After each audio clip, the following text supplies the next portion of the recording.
थेट जाऊयात विधान परिषदेत दानवे बोलतायत। सभापती महोदय, माता भगिनी सुरक्षित फिरू शकत नाही। मंत्री वेगवेगळ्या पद्धतीने मंत्र्यावर काय आरोप होतात, ठीक आहे, मंत्र्यावर आरोप होत असतात, आरोप झाले नाही पाहिजे की आता कधीच झाले नाही असं मी म्हणणार, पण आरोपाचे प्रकार काय आहे सभापती? अतिशय खालच्या स्तरावरचे आरोप या सगळ्या मंत्र्यांना सामोरं जावं लागतं, कारण याच्यामध्ये सभापती महोदय सत्यता आहे। सभापती महोदय, राज्यपालांनी वेगवेगळ्या विषयाला स्पर्श केलेला आहे। वेगवेगळ्या विषयाला स्पर्श करत असताना महापुरुषांविषयी राज्यपालांनी आपली भूमिका व्यक्त केलेली आहे। महापुरुषांचा आदर करतो या सगळ्या भूमिका राज्यपालांनी सगळ्या सांगितलेल्या आहे। परंतु आज या राज्यपालांना च्या भाषणाच्या माध्यमातून मी विचारू इच्छितो, या राज्यामध्ये कोरटकर सारखे, सोलापूरकर सारखे लोक आणि अबू आझमी सारखे लोक औरंगजेबाचं उदात्तीकरण करतात। सरकार तर म्हटलं होतं की यांना कोर्टात, यांना जेलमध्ये टाकू। कालच मला आश्वासन दिलं मुख्यमंत्र्यांनी या सभागृहात, सदस्यत्व रद्द केलं, ओके, परंतु जर औरंगजेबाचं असं उदात्तीकरण करण्याची हिंमत या राज्यात कोणाची झाली नाही पाहिजे।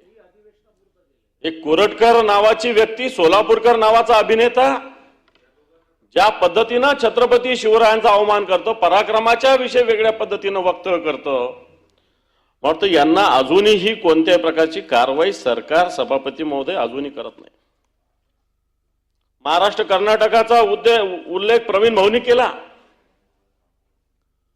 मागच्या 8-10 दिवसापूर्वी ज्या घटना घडल्या महाराष्ट्र कर्नाटक बेळगाव मध्ये, सभापती महोदय, वर्तमानपत्रात वेगळ्या घटना आल्या, वेगळे वेगळे प्रकार वर्तमानपत्र आले, परंतु प्रत्यक्षात तिथले लोक बेळगावचे येऊन भेटले। एका मराठी मुलीला एका कंडक्टरने, कानडी कंडक्टरने त्रास देण्याचा प्रयत्न केला, नवे त्रास दिला, आणि मग मराठी लोकांनी, मग मराठी माणूस तो, त्यांनी त्या कंडक्टरला चांगला चोप दिला। यांनी हा विषय महाराष्ट्र आणि कर्नाटक केला। या कंडक्टरच्या मागे अख्खं कर्नाटक राज्य उभं राहिलं, त्यांनी अन्याय करूनही, एका छोट्याशा मुलीवर त्यांनी असा प्रसंग करूनही त्याच्या मागे अख्खं कर्नाटकाचं राज्य उभं राहिलं, परंतु महाराष्ट्राच्या वतीनं याविषयी कोणती भूमिका मराठी माणसाला पाठिंबा देण्याची सभापती महोदय झालेली नाही। मग आपण हा महाराष्ट्र, हा संयुक्त महाराष्ट्राचा लढा आपण लढला। आज बेळगाव असेल, कारवार असेल, निपाणी असेल, हे सगळे गाव आपले आपण म्हणतो, मग त्या गावातल्या, त्या भागातल्या लोकांना आपल्याविषयी ममत्व असलं पाहिजे, आपल्या सरकारला त्यांच्याविषयी ममत्व असलं पाहिजे।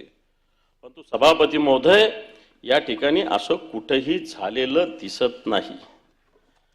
सभापती महोदय, सरकारने मोठ्या मोठ्या घोषणा, माझं सरकार हे करणार, माझं सरकार हे करणार असं म्हटलेलं आहे। परकीय गुंतवणुकीविषयी सुद्धा सरकारने मोठ्या भूमिका व्यक्त केलेल्या आहे। सभापती महोदय, माझ्याकडे डिटेल्स आहे या सगळ्या विषयातले।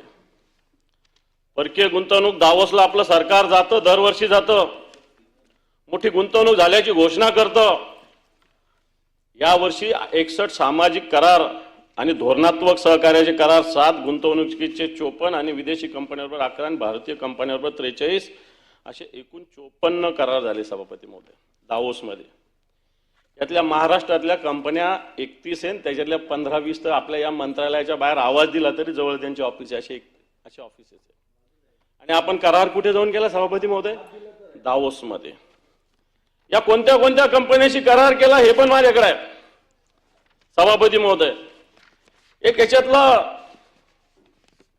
2 कंपन्या आहेत सभापती महोदय, ज्यांनी मागच्या वर्षी सुद्धा सरकारबरोबर असा करार केला होता आणि या वर्षी सुद्धा करार केलेला आहे। एक वॉरी एनर्जीज नावाची कंपनी आहे, जिने 30,000 कोटी रुपये सोलार उपकरणे आणि हरित ऊर्जेमध्ये गुंतवलेले आहे। ब्लॅकस्टोन नावाची कंपनी आहे, जी आयटीची पायाभूत सुविधा देते। मागच्या वर्षी सुद्धा या कंपनीनं एवढं